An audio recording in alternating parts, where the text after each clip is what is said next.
안녕하세요. 강동 천년의 미술학원 연쌤입니다. 오늘은 바로크 로코코 미술에 대해서 알아보겠습니다.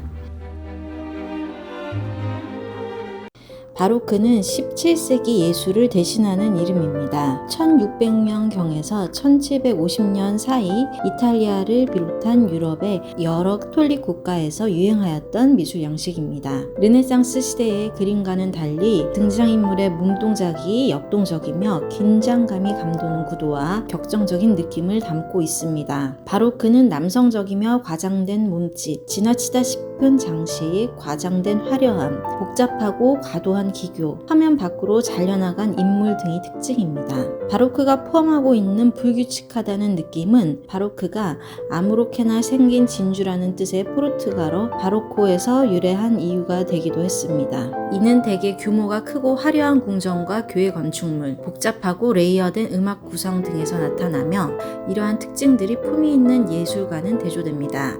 허세 부리고 지나치게 과장되어 있다는 부정적인 의미의 바로크이지만 17세기는 렘브란트나 벨라스케스와 같은 예술적인 천재를 배출했을 뿐 아니라 미술의 영역을 일상생활로까지 확장시킨 시기입니다. 바로크의 대표적인 화가들을 소개합니다. 먼저 카라바조입니다. 카라바조는 미술사적으로 매우 중요한 인물로 르네상스 회화 양식을 마감하고 바로크 회화의 시대를 개척한 거장으로 평가받고 있습니다. 어두운 배경 속에 중심이 되는 인물에게 스포트라이트를 비추어 명암 대비가 뚜렷한 키아로스쿠로 기법의 개척자이기도 합니다. 의심하는 토마, 예수의 부활을 의심하는 토마와 사도들이 예수의 옆구리에 있는 상처를 확인하고 있습니다. 고결하고 위험 있어야 할 사도들은 평범하고 늙은 노동자로 묘사되었습니다. 카라바조는 어떤 충고나 지시도 듣지 않고 더러운 거리와 비참한 삶에서 자기 예술의 근원을 찾았습니다. 폭풍우 같은 인생을 살았던 이 급진적인 예술에 반응하는 결국 37세의 나이로 요절합니다.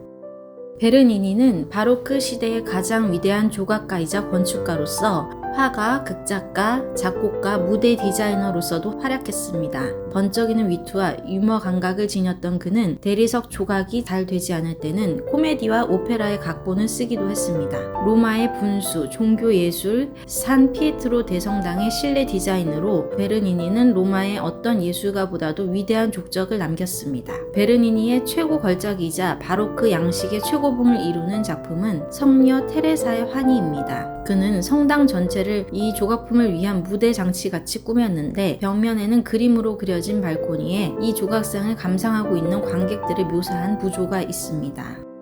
루벤스, 프랑드르 바로크는 단 한 사람, 루벤스의 동무되었다고 해도 과언이 아닙니다. 영국 대사는 루벤스를 가리켜 화가들의 왕자이며 왕자들의 화가라고 칭찬했다고 합니다. 그는 매우 화려한 인생을 살았는데 전 유럽의 궁전에 파견되어 화가이자 외교관으로 활약했습니다. 그는 6개의 국어를 능숙하게 구사하고 국제적인 명성과 개인적인 행복을 함께 누렸습니다. 2000여 점이 넘는 작품을 남긴 루벤스는 밀려드는 주문을 감당하기 위해 한 부대의 조수들이 그를 도왔다고 합니다. 루벤스가 스케치로 대강 그려놓으면 제자들이 채색하고 그가 마무리하는 시기였습니다. 특유의 화려하고 장대한 예술을 펼쳤으며 감각적이고 관능적이며 밝게 타오르는 듯한 색채 그리고 장대한 구도가 어울려 생기가 넘치는 그림을 그리는 것이 특징입니다. 렘브란트는 바로크를 대표하는 화가 중 한 명으로 고전주의적 표현보다는 사실적인 감성과 내면성을 추구했으며 특히 그림자와 빛의 대조기법으로 인물들의 심리적인 모습을 강조하는 것이 그의 대표적인 특징입니다. 또한 그는 유색물감을 큰 크기로 사용해 밀도 높은 화면을 만들어내며 화가로서 강력한 인상을 남기게 되었는데요. 렘브란트는 사교적인 분위기보다 인간의 인간적 미덕과 종교적 인간성을 강조하는 작품을 많이 그려 대중들에게 큰 호응을 얻었습니다. 이러한 렘브란트의 특징과 업적은 바로크 미술의 전반적인 동향에서 혁신적인 역할을 한 것으로 평가되고 있습니다.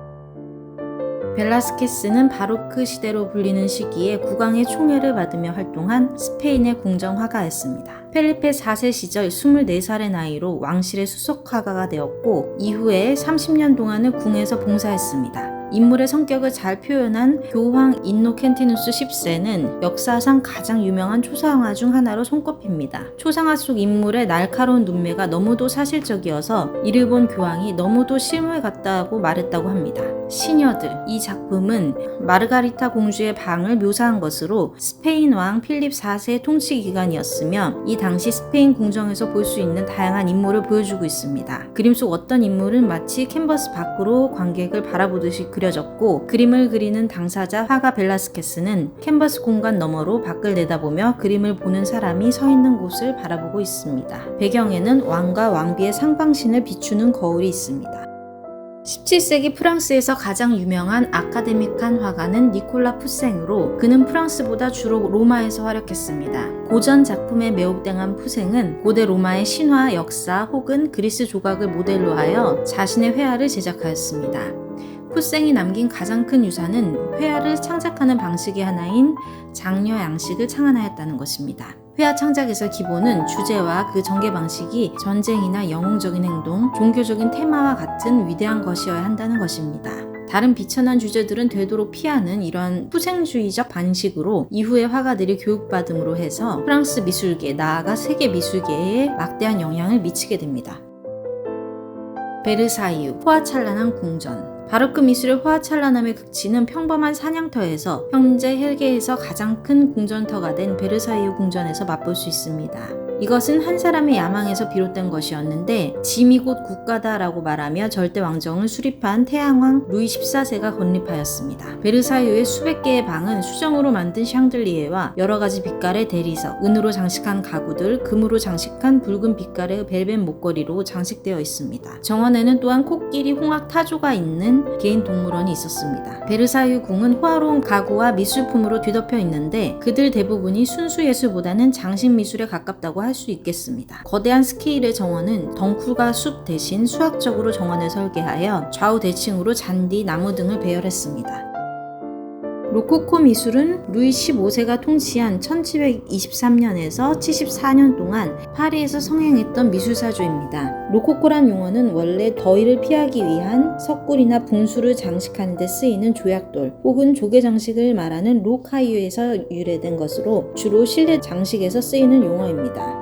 로코코 예술은 장식적이었으나 당시의 무능한 귀족 계급만큼이나 비실용적이었습니다. 루이 14세가 죽자 귀족들은 베르사유 궁을 버리고 로코코 양식으로 새롭게 꾸민 자신들의 저택이 있는 파리로 몰려들었습니다. 오로지 쾌락만을 추구하는 귀족들의 경박한 삶은 우아하게 차려입은 젊은 연인들이 야외에서 모여서 놀고 있는 페트 갈랑트 그림들을 통해 확인할 수 있습니다. 이러한 그림을 즐겨 그린 와토는 프랑스 사회와 미술의 취향을 엄숙하고 진지한 것에서 유쾌하고 심미적이지만 공허한 것으로 바꾸어 놓았습니다. 와토의 식테라 섬의 출항을 보면 낭만적인 연인들이 흥겹게 떠들며 영원한 젊음과 사랑이 넘치는 섬으로 가고 있는 장면입니다.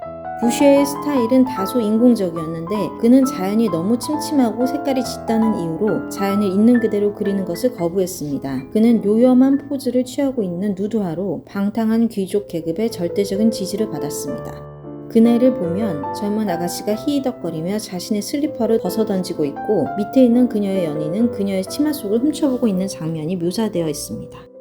샤르댕은 소시민 사회의 겸허한 생활을 관찰한 실내화나 정물화의 뛰어난 회화성을 드러냈습니다. 특히 정물화에 뛰어났던 그는 평범한 가정에서 사용하는 생활용품들을 예술적으로 그려서 호평을 받았습니다. 오늘은 바로크와 로코코 미술에 대해서 알아봤습니다. 다음 시간에는 신고전주의와 낭만주의 미술에 대해서 알아보겠습니다. 그럼 안녕히 계세요. 감사합니다.